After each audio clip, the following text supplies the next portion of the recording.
और अब बात करेंगे बलरामपुर धर्मांतरण कांड के सरगना जलालुद्दीन छांगुर की, जिससे ईडी लगातार पूछताछ कर रही है। और खबर आ रही है कि कस्टडी रिमांड के दौरान छांगुर से जब उसके राजनीतिक कनेक्शन के बारे में सवाल किए गए तो जवाब में उसकी जुबान लड़खड़ाने लगी।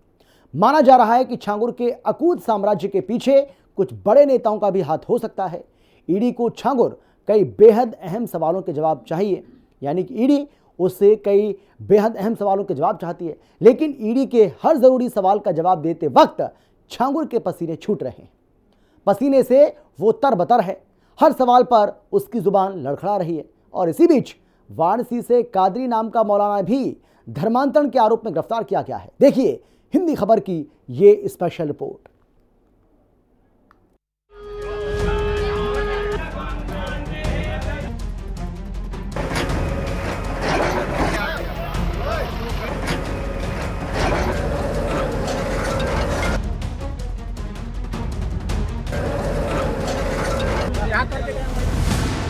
ईडी की कस्टडी रिमांड में कांप रहा मौलाना छांगुर।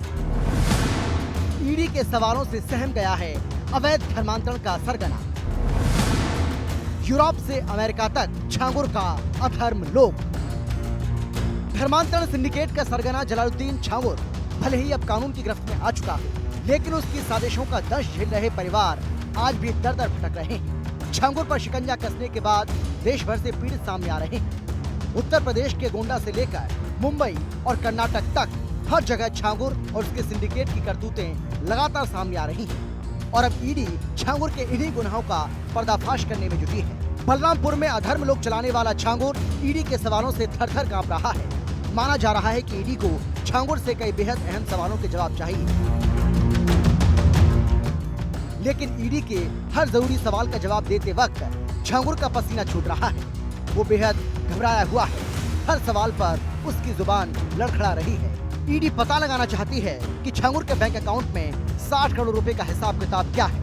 गल्फ कंट्री से कैसे छांगुर और उसके सहयोगियों के खाते में पैसा आया, नेपाल के जरिए बलरामपुर तक पैसा कैसे पहुंचाया गया, हवाला नेटवर्क का पूरा रूप क्या था, और सबसे अहम वो सिंडिकेट मेंबर जो उस मनी ट्रेल का हिस्सा है। ईडी अधिकारियों के सामने सबसे बड़ी चुनौती है 22 अलग अलग खातों में यानी बैंक अकाउंट में 60 करोड़ का ट्रांजैक्शन का छांगुर से हिसाब लेना। इसके अलावा नेपाल के जरिए जो बलरामपुर हवाला के नेटवर्क के जरिए पैसे आए उसका भी पता लगाना। बहरहाल ईडी अधिकारियों के ज्यादातर सवाल जो ट्रांजैक्शन से जुड़े हुए हैं, उन सवालों के जवाब पर छांगुर चुप्पी साधे हुए हैं। ये छांगुर का गैंग बड़ा लंबा है, इंटरनेशनल गैंग है। जब मैंने पहले ही जब छांगुर के यहाँ हमने दबीश दिया था अपने 150 कार्यकर्ताओं के साथ, तो तब उसी दिन विश्वास हो गया कि फकीर आदमी फकीरी करते करते हजारों करोड़ का साम्राज्य खड़ा कर लिया है। देश के अन्य कोने कोने में बल्कि विदेशों में भी इसकी बहुत बड़ी चीज है। और कई देशों से 106 करोड़ का तो मैंने पहले ही बताया था। अब धीरे धीरे खुल के आ रहा है कि कई हजार करोड़ का इसका प्रॉपर्टी है, इसके लोगों के नाम प्रॉपर्टी है। छांगुर के नेटवर्क का जाल इतना फैला हुआ है कि पीड़ित लगातार अपनी शिकायतें दर्ज करा रहे हैं। विश्व हिंदू रक्षा परिषद के दफ्तर में हर रोज शिकायतों की भीड़ बढ़ती जा रही है। सिर्फ कॉल सेंटर पर आने वाली शिकायतें ही नहीं, बल्कि सीधे दफ्तर पहुंचने वालों की तादाद भी दिनों दिन बढ़ती जा रही है, जो बताती है कि छांगुर का जाल हजारों परिवारों को अपनी चपेट में ले चुका है। विश्व हिंदू रक्षा परिषद के राष्ट्रीय अध्यक्ष गोपाल राय ने दावा किया है कि हर महीने करीब 2 लाख हिंदू संगठित साजिश के तहत ईसाई या मुसलमान बनाए जा रहे हैं। पीड़ित हमारे कर्नाटक से आए हैं, महाराष्ट्र से आए हैं, मध्य प्रदेश से आए हैं, बिहार से आए हैं, दिल्ली से आए हैं और कुल 6 राज्यों के लोग यहाँ आए हुए हैं। और सबके यहाँ ज्यादा छांगुर गैंग के कहीं न कहीं कनेक्शन सामने आ रहे हैं।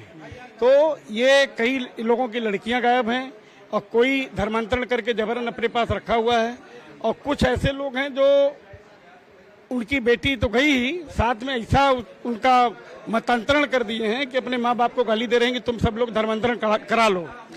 और हमारी जो सनातन धर्म जो हेल्पलाइन है, इसके माध्यम से मैं आपको बताना चाहूंगा कि बड़ा दुर्भाग्य है कि 2 लाख से ऊपर हमारे हिंदू भाइयों का, बहनों का धर्मांतरण तेजी में हो रहा है। छांगुर से ईडी लगातार सवाल पूछ रही है। सूत्रों के अनुसार छांगुर विदेश से भेजे गए पैसों की सारी जानकारी अपने करीबी नवीन रोहरा उर्फ जमालुद्दीन होने की बात कहकर खुद बचने का प्रयास कर रहा है। उसके खातों में भी जो रकम आती थी उसकी जानकारी भी नवीन को ही रहती थी। ईडी की तरफ से छांगुर से जो सवाल किए गए उसमें करोड़ों रुपए विदेश से क्यों भेजे जाते थे, तुम इन पैसों का क्या करते थे, तुम पढ़े लिखे नहीं थे तो किसने ये सलाह दी कि ट्रस्ट बना लो और इतने अकाउंट खोलो। जिस पर छांगुर ने जवाब दिया कि इस्लाम के प्रचार प्रसार के लिए बहुत पैसे लगते हैं, उसके पास जो भी पैसे आए हैं वो चंदे से आए हैं। जमालुद्दीन उर्फ नवीन रोहरा की मदद से उसके बैंक अकाउंट और ट्रस्ट बनाए गए थे। इसके बाद छांगुर से पूछा गया कि जमालुद्दीन उर्फ नवीन रोहरा से कहां और कब मुलाकात हुई। छांगुर ने जवाब दिया, नसरीन उर्फ नीतू ने जमालुद्दीन उर्फ नवीन से मिलवाया था। छांगुर ने कहा कि उसने नीतू की बेटी को ठीक कर दिया था जो बीमार रहती थी। इसी से प्रभावित होकर नीतू ने उसे अपने परिवार का सदस्य बना लिया। ईडी ने सवाल किया, नीतू और नवीन का धन परिवर्तन पर भी तुमने जोर जबरदस्ती से करवाया, धन परिवर्तन क्यों करवाते थे, इसके पीछे क्या मकसद था। इस सवाल का जवाब देते हुए छांगुर ने कहा कि रोहरा परिवार का धन परिवर्तन उसने नहीं करवाया। इस्लाम धर्म के बारे में जैसे ही वो समझे उन्होंने खुद से धन परिवर्तन किया। छांगुर ने ईडी को कहा कि उसने सिर्फ इस्लाम के प्रचार प्रसार का काम किया और उसका इसके पीछे कोई मकसद नहीं था। इसके बाद ईडी के अधिकारियों ने सवाल किया कि क्या दूसरे देशों से भी तुम्हें ट्रांजैक्शन मिलता था इस्लाम के प्रचार के लिए, क्या पाकिस्तान और अफगानिस्तान में भी तुम्हारा इंस्ट्रक्टर है। छांगुर ने कहा कि वो सिर्फ इस्लाम के प्रचार प्रसार के लिए काम करता है।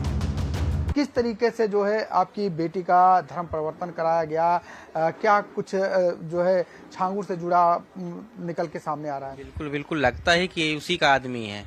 ये जो मोसीम खान है यूपी का ही है, हिसामपुर माड़ो का, ये जरूर उसी ग्रुप का आदमी है। उसी ने मेरी बच्ची को अगवा करके लेके गया है, पता नहीं क्या किया, अभी तक मेरे को कुछ पता ही नहीं चल रहा है। ये लड़की है मेरी। कितने दिन से लापता है? ये 9 जनवरी से है, 9 जनवरी से, और ये लड़का है। अच्छा, क्या नाम है इसका? मोसीम खान। अच्छा, ये हिसामपुर माड़ो सैनी थाना अंतर्गत आता है, साढ़ो माड़ो। कुछ पता चला था कि ये कहाँ से आया है, कि कैसे, कुछ जानकारी छांगुर से इसका कुछ पता नहीं चला था। अब तो ये सामने निकल के बात आ रही है कि छांगुर, ये तो मतलब वही का है, ये मतलब बम्बई ही लेके गया है। जहाँ से इसके कई ग्रुप मिले हैं वहाँ ये भी मिलेगा। छांगुर के सामने ईडी अधिकारियों ने बैंक स्टेटमेंट रख दी और कहा कि देश में करोड़ों की तादाद में तुम्हारी बिरादरी के लोग रहते हैं, किसी दूसरे के अकाउंट में तो करोड़ों रुपए विदेश से नहीं आते, तुम्हारे अकाउंट में क्यों आए। छांगुर केवल बैंक स्टेटमेंट निहारता रहा और ईडी के सामने चुप रहा। जिसके बाद छांगुर से पूछा गया कि तुमने नेपाल में भी अपने सिंडिकेट मेंबर्स के नाम से जमीन खरीदी। इस सवाल के जवाब पर छांगुर मौन रहा, चुपचाप बैठा रहा। फिर छांगुर से सवाल किया गया कि कौन से राजनेता, कौन से अधिकारी और व्यापारी तुम्हारे संबंध में, क्योंकि तुम राजनीति में भी दिलचस्पी रखते थे। छांगुर ने कहा वो फकीर है, इस्लाम धर्म का प्रचार प्रसार करने के लिए जगह जगह पर जाता रहता है, लोगों की परेशानी दूर करता रहता है, ऐसे में उसके संपर्क में बहुत से लोग हैं। इस दौरान छांगुर ने कुछ लोगों के नाम बताए। आरोपी छांगुर ने ईडी अधिकारियों को ये जरूर बताया कि जो बैंक अकाउंट खोले गए वो फिर जो ट्रस्ट बनाए गए वो जमालुद्दीन उर्फ नवीन रोहरा के कहने पर उसने बनाया था। लिहाजा अब जैसे ही छांगुर से पूछताछ खत्म हो जाएगी उसके बाद आरोपी जमालुद्दीन उर्फ नवीन रोहरा, उसकी पत्नी आरोपी नसरीन उर्फ नीतू से भी पूछताछ ईडी करेगी। ईडी के सामने अब सबसे बड़ी चुनौती उस हवाला नेटवर्क को बेनकाब करने की है जिस हवाला नेटवर्क के जरिए छांगुर के अलग अलग खातों तक करोड़ों की रकम पहुंचाई गई। गुड्डी खातून नाम की महिला है, ये फोटो है इसकी, और ये इसका खुला ऑफर आ चुका है मेरे को कि आपको कितना पैसा चाहिए और आप मुसलमान बन जाओ। मतलब आपको पैसा कितना चाहिए, हमारा बाबा है उसके पास पैसा बहुत है, आपको पैसा, ऐसे मोबाइल में फोटो भी दिखाती है कि कौन बाबा, ये झांगुर बाबा की फोटो दिखाती है मगर उसका नाम नहीं लेती है। और क्योंकि हमको इसलिए पता है वो झांगुर बाबा है कि हमने टीवी में फोटो देखा है उसका, वही झोला वही सब पहनावा उसका। और उसके ये हमारे घर के पीछे सर एक मस्जिद है, वहाँ पर मदरसा भी चलता है, वहाँ से ही इस महिला को मतलब एक प्री प्लान तरीके से ही इसको हमारी बिल्डिंग के अंदर 2nd फ्लोर दिलाया जाता है।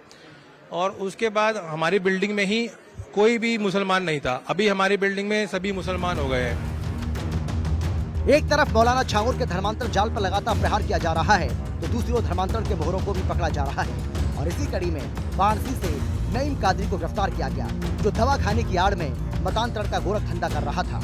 एक पीड़ित महिला की शिकायत पर मामला दर्ज कर पुलिस ने कादरी को गिरफ्तार कर लिया। वाराणसी के नई सड़क पर राहत दवाखाना चलाने वाले डॉक्टर नईम कादरी पर सिगरा की रहने वाली महिला ने बड़ा आरोप लगाया है। इस महिला ने आरोप लगाया कि डॉक्टर नईम कादरी ने उसके परिवार पर कब्जा कर रखा है। और नशीला इंजेक्शन लगाकर कादरी ने कई साल तक उसका शारीरिक शोषण भी किया।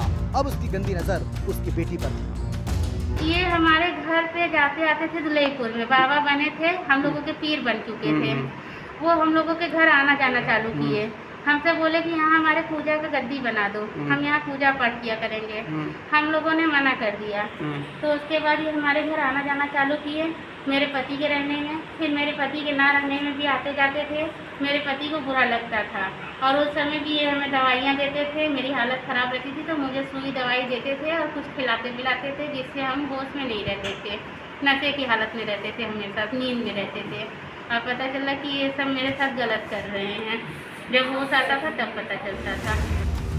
पीड़िता ने बताया कि नईम कादरी ने उसके परिवार सहित इस्लाम कबूल करने के लिए कई सालों से ये दबाव बना रहा था। कादरी का जब जब मन होता था घर पर चला जाता था, नंगे बैठ जाता था और कहता कि मेरी पूजा करो। अपना झूठी मिठाई खिलाता, पानी पिलाता, रमजान में जबरदस्ती रोजे रखवाता और बेटे का खत्ता कराने के लिए दबाव बना रहा था। इसी के साथ पिछले साल भर से बेटी का निकाह कराने का दबाव भी वो बना रहा था। पीड़िता ने दावा किया कि यूपी के कई शहरों के अलावा बिहार और झारखंड में भी ये झाड़ फूक और इलाज के लिए जाता था। बाकी कई राज्यों में भी लोग उसके चंगुल में फंसे हुए हैं। इसकी जांच होनी चाहिए।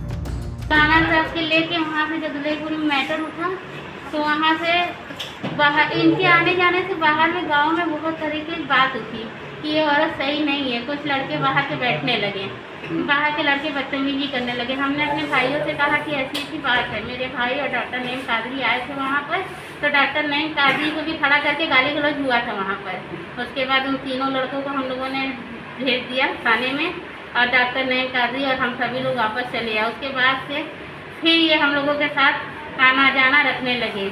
फिर मेरे पति ने इनके खिलाफ फिर एक्शन लिया। पीड़िता ने बताया कि साल 2006 में उसे बेटी हुई थी। उसी समय वो कादरी के संपर्क में आई थी और तब से इस ढोंगी ने एक तरह से परिवार पर कब्जा कर लिया और पति को धमकाकर इस्लाम स्वीकार करने का दबाव बनाता है। कहता है ऐसा नहीं करने पर गोलियों से भून दिए जाओगे। एसीपी चेतनगंज ईशान सोनी ने बताया कि फिलहाल आरोपी गिरफ्तार कर लिया गया है और इस मामले की जांच की जा रही है। इसके सीडीआर को भी खंगाला जा रहा है और इसके पास दवा खाना चलाने का लाइसेंस और डिग्री थी या फिर नहीं, हम इसकी भी जांच कर रहे हैं।